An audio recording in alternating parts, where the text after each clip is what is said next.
Hi everybody, Dan the Wolfman. More on ballistics. Want to say thank you to 1776 United sending me 3 awesome shirts I made a quick video on. This is one of them. It may be just about time to say when, based on when this video airs. I hope you are all prepared for even more troubled times for a few weeks. And guys, I've completed 4 parts on 9mm versus 45 ACP. Why does big work? And big and slow, big and heavy. Let's not say slow, let's say big. Big works, and you should know that now because of tissue crush, and nobody else even really discussed it. They say penetration and expansion, but they don't really quantify expansion and that penetration and what that quantifies into and why that matters. Hopefully by now you understand that. And we've touched on velocity a couple times, especially at the end of part 4. So hopefully now I've disproved that all calibers are the same. Look. Pistols all suck. They don't all suck equally though. Pistols all suck compared as a stopper, as a quick fight stopper compared to rifles and shotguns. They just do. That is true. But no, the converse, they're all the same, isn't true either. They're not all the same. That's shot for shot. They're not all the same. More tissue crush matters. Why does more tissue crush matters? Because you bleed out faster. Diastollic or diastolic pressure loss, BP loss gets you to drop, right? Okay, so if Faulkner, today we're going to talk to velocity, guys. If Faulkner and Dr. Gokar say about 50% of pistol stops are psychological. So keep that in mind. So we're going to talk about empty gun staying in holster. 357 Magnum, where it really all started back in 1935. And then why do these work? Because everyone's going, well, they're all the same, 9mm, blah, blah, blah. But that's not true if we look at real world. Now, is it? I'm going to give you the best data I can and then follow it up by my best theories why that is. Why the same diameter, 0.355, 356, 357, that's 380 Makarov, 9x17, 9x18, 9x19, 9mm, 38, 357 Magnum, 357 Sig. Those are all basically the same caliber bullets. Very, very small difference, right? Depending on loading. Those are all basically the same. So what? There is a variable, and that variable is velocity and bang and maybe flash. But loud, bang, and velocity, that must matter, right? Yeah, it must. Real world tells us it must. And I'm going to give you data, and we're going to talk about things. So it starts with 357 Magnum, right, guys? And then things went to, we got to keep up with the bad boys in the roaring 20s. Bank robbers, early 30s, late 20s, right? All the bank robberies and the bandits, the motor bandits. We got to keep up with their firepower when guys like Bonnie and Clyde had BARs, right? So we had to get some FBI agents that were actually Texas badasses loaded up with Tommy guns and 38 Super. Why 38 Super? So we could penetrate auto bodies. That's going to be important when we get talking to 357 Sig later. And then we realized 30 carbine, boom, does a lot of damage up front, right? In bodies. So people had their M1 carbines, however you want to say it. 30 carbine, 38 Super, 357 Magnum. That seems to work real world, both on human bodies, getting quicker stops, and on steel auto bodies. Velocity does matter now, doesn't it? If I've already proved how they're not all the same, and tissue crush matters, 9mm versus 45, I'm talking about 40 and 10mm bit in there as well, and everything I did in the 4-part series so far on 9mm versus 45, velocity also matters, and hopefully I'm going to kind of disprove the myth, the modern myth that everything's the same, and no, it doesn't matter. Now, it doesn't matter as much as 2,600 feet per second in all human body tissue, and all body tissue and its consistency, and muscular versus skinny and fat people are a little different. Sometimes tears it down as low as 2,200 feet per second. So all pistols are pretty much below 2,200 feet per second, all right? So it doesn't matter, but it does. So then we found guys were carrying Supervel, the first hottest Hollowpoints in the late 70s. I think even Jim Cirillo did. Not sure on that. I have to verify that. But you know, all the top gun guys, gun magazines, boom, Supervel. And I'm pretty much And then boom, Corbon comes around, jacking in those hollow points, and then 9mm didn't suck so bad maybe if you were using the hottest Corbon loads. Because we're talking about old technology, bullet tech, cup and saucer stuff. So, excuse me, I had something on my phone. So anyway, guys, let's get in. Why did it all work? And you can then go in like in Russia, 7.62 torque was working pretty good, wasn't it? And everything with high velocity seemed to be working better than similar diameter bullets with less velocity, less muzzle energy, right? Okay, and 727.90, I have data. This is my very popular video. Is a 3-inch 357 Magnum showcasing this revolver, a viable 7-shot, a viable CCW option. And I go over a lot of ballistics in that video as well. You might want to check out and some of my theories. Well, FBI tested the vaunted load in law enforcement from a 4-inch barrel, typically revolver, was the Remington, or better yet, a little bit better penetration, Federal 125 grain semi-jacket at Hollowpoint.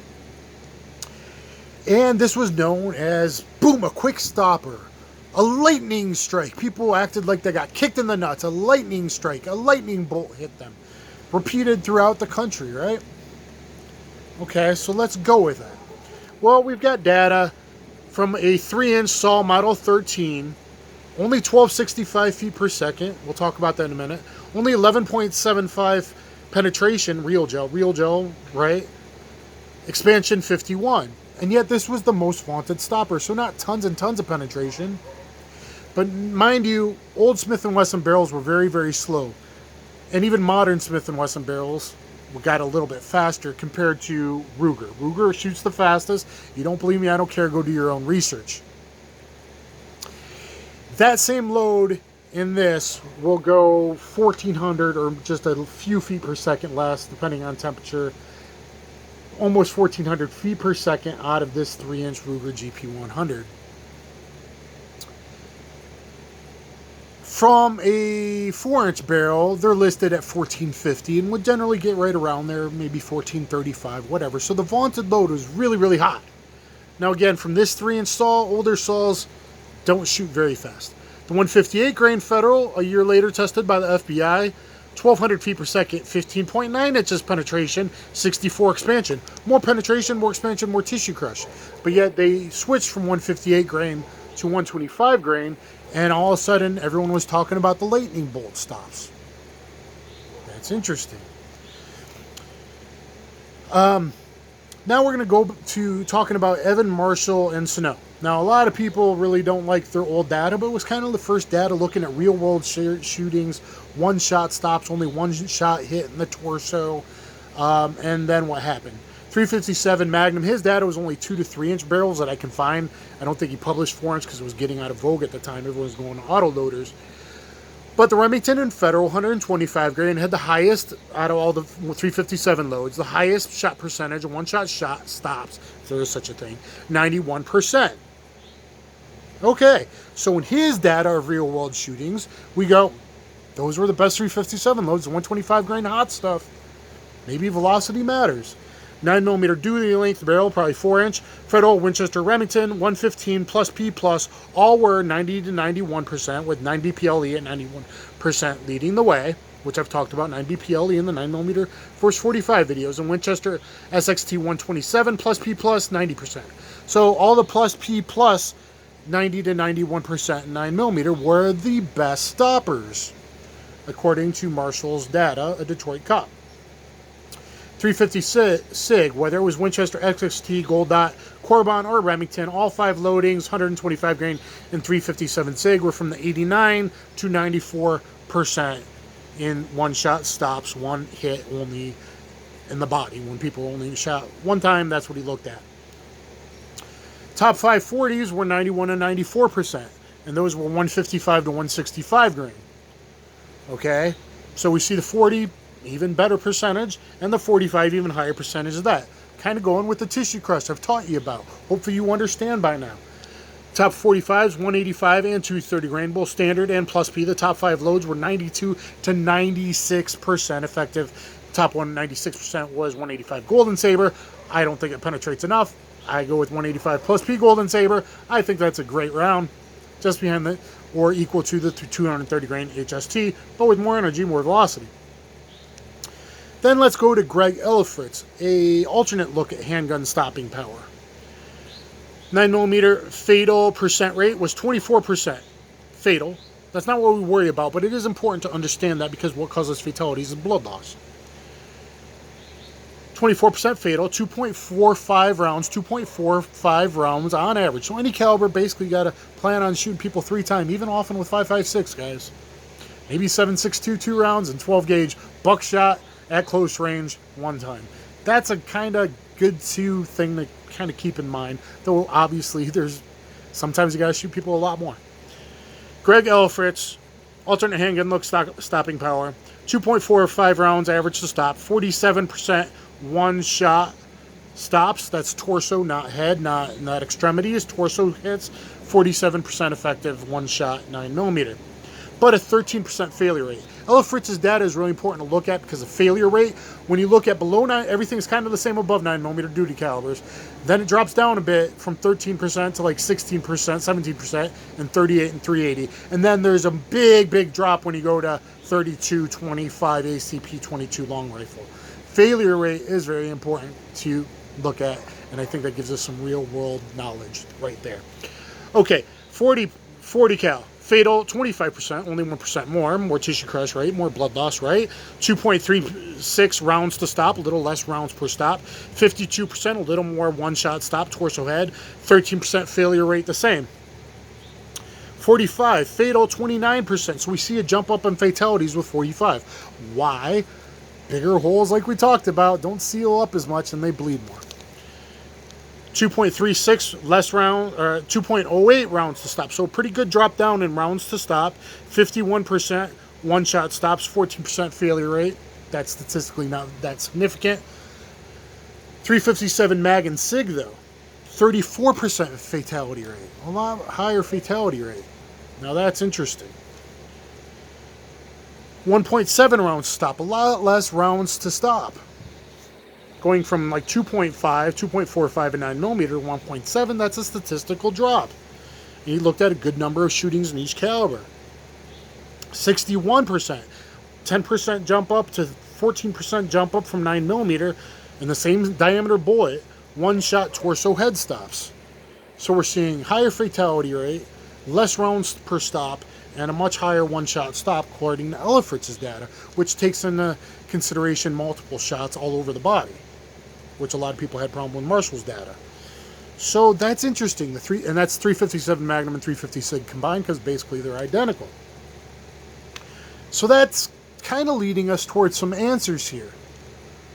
And what do those answers kind of mean? And then we'll get to data and gold dots and data and HST. I guess we'll do that first. 115 plus P plus gold dot, 12.75. This is from Vista, real data, real gel. 12.75 inches, 0.6 expansion, 1,300 feet per second. Muzzle energy, 432. Tissue crush, I figured out, which everyone should be doing. Tissue crush, you might want to pause on that data there. Tissue crush is 3.6. For a while there, guys, in the like 80s, 90s, people like the plus P plus 115s. 124 plus P gold dot, 14.13 penetration, 0.6 expansion, 1220 feet per second, 410 energy, 3.995 tissue crush. That's really high. That's higher than the HST I figured out for you earlier. More penetration, less expansion, but overall higher tissue crush by a little bit, and better barrier penetration. So we see why that's such a great choice for law enforcement. The 124 plus P gold dot, why NYPD and Homeland Security, all kinds of different departments love their 124 plus P gold dots, windshield, steel, plywood penetration. 125 Sig gold dot, 18.3 penetration. That's a big jump up in real gel 4-layer we're talking about, because that's what's most important for civilians. 4-layer penetration, 18.3 inches. This is SKU 53918. That's vitally important. There's two different 125 Sig gold dots.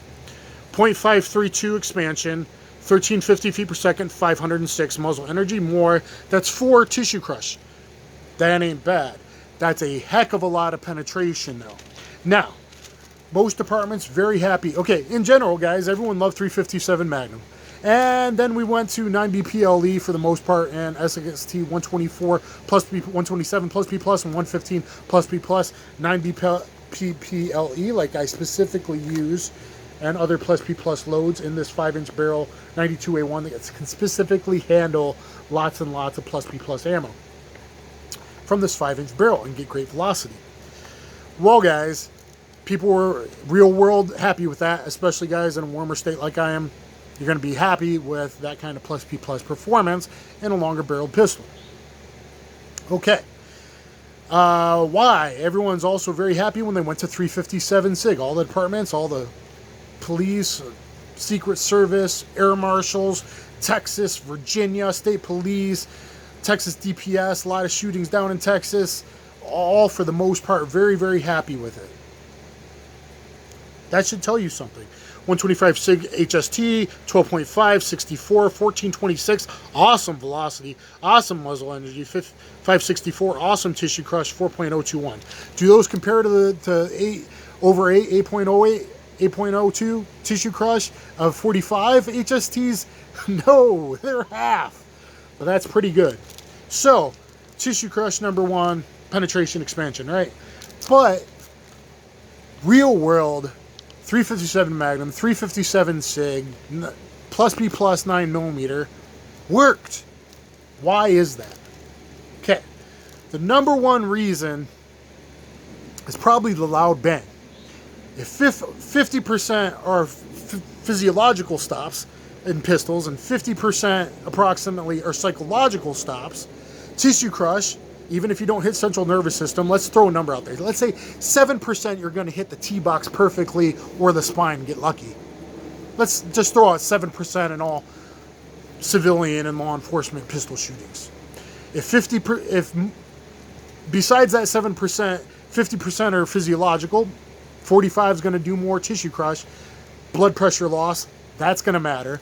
And if the other 50% is psychological, I say the loud bang increases the psychological stops. Mostly it's the loud bang, a little bit the bigger flash, a little bit, at least at close range distance, but defensive all have, you know, low flash powders, but still more big flash and at close range pressure.